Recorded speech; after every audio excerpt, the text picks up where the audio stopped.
Namaku Ayu.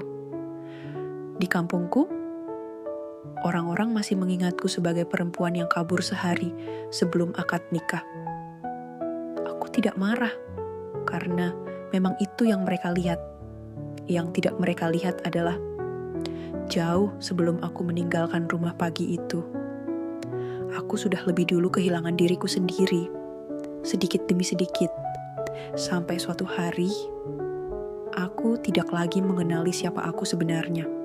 Sehari sebelum akad, rumahku penuh orang, tenda sudah berdiri, kursi-kursi tamu sudah tertata, catering sudah datang, saudara dari luar kota mulai berdatangan, semua orang tersenyum, semua orang sibuk, semua orang bahagia, kecuali aku. Aku berdiri di depan cermin dalam kamar, melihat gaun pengantin yang tergantung rapi. Entah kenapa, aku tidak merasakan apa-apa, tidak bahagia, tidak berdebar, tidak juga sedih, kosong. Calon suamiku bernama Raka. Dia laki-laki baik, punya pekerjaan tetap, rajin, sopan, disukai keluargaku. Kalau dipikir-pikir, dia hampir tidak punya kekurangan. Itulah masalahnya.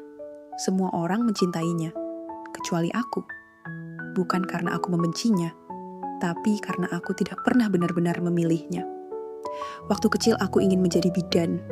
Aku suka membantu orang, aku suka belajar, aku ingin kuliah. Tapi saat adikku masuk sekolah menengah, orang tuaku tidak punya biaya. Aku mengalah. Saat ayah sakit, aku mengalah. Saat ibu meminta tetap tinggal di rumah, aku mengalah. Saat teman-temanku merantau, aku mengalah. Saat keluargaku mengenalkan Raka, aku kembali mengalah. Aku selalu diberi satu kalimat yang sama. Kamu kan anak yang paling bisa diandalkan. Dulu aku bangga mendengarnya. Sekarang aku sadar, kalimat itu membuatku lupa menjadi diriku sendiri. Semakin dekat hari pernikahan, semakin sulit aku bernapas. Aku mencoba bicara kepada ibu.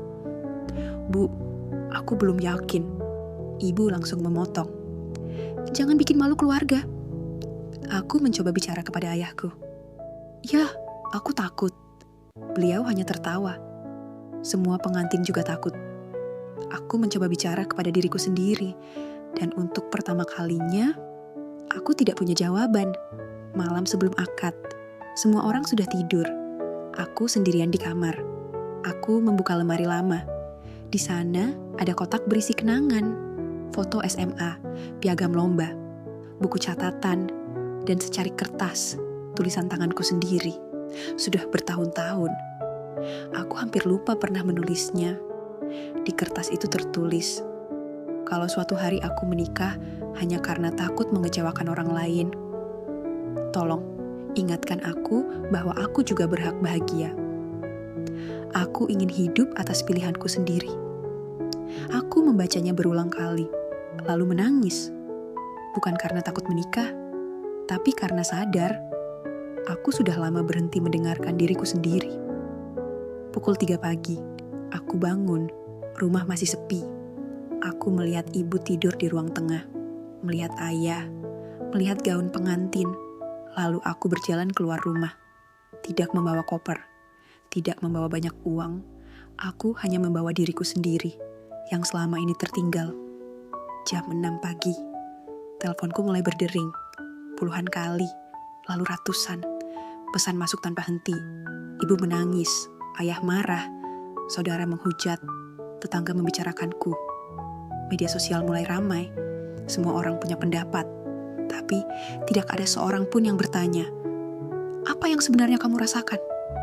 3 minggu kemudian, aku memberanikan diri menemui Raka. Aku sudah siap dimarahi, siap dihina, siap dibenci, dan memang itulah yang terjadi. Raka menatapku lama, lalu berkata, aku dipermalukan satu kampung. Aku diam. Orang tuaku menangis. Aku menunduk. Apa kamu tahu rasanya? Air mataku jatuh. Lalu aku menjawab pelan. Aku tahu. Raka terdiam. Aku menatapnya, lalu berkata, karena aku sudah merasakan itu selama bertahun-tahun. Aku selalu jadi anak yang baik.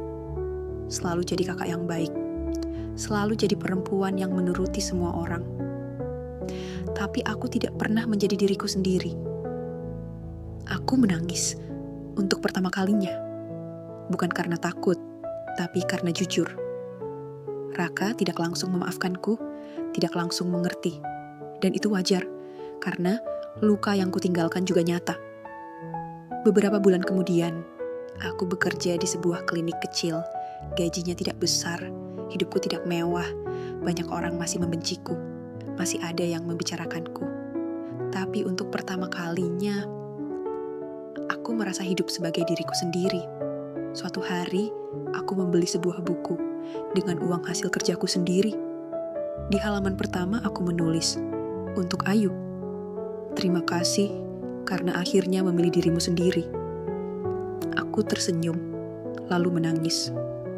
Aku tahu, apa yang kulakukan mungkin tidak akan pernah dianggap benar oleh semua orang. Dan mungkin memang tidak ada pilihan yang benar-benar sempurna. Tapi aku percaya satu hal. Pernikahan yang batal sehari sebelum akad memang menyakitkan. Namun, menjalani hidup yang tidak pernah kita pilih bisa lebih menyakitkan seumur hidup. Kalau kalian berada di posisi aku, apa yang akan kalian lakukan? Tetap menikah demi keluarga? Atau membatalkannya meski harus dibenci banyak orang?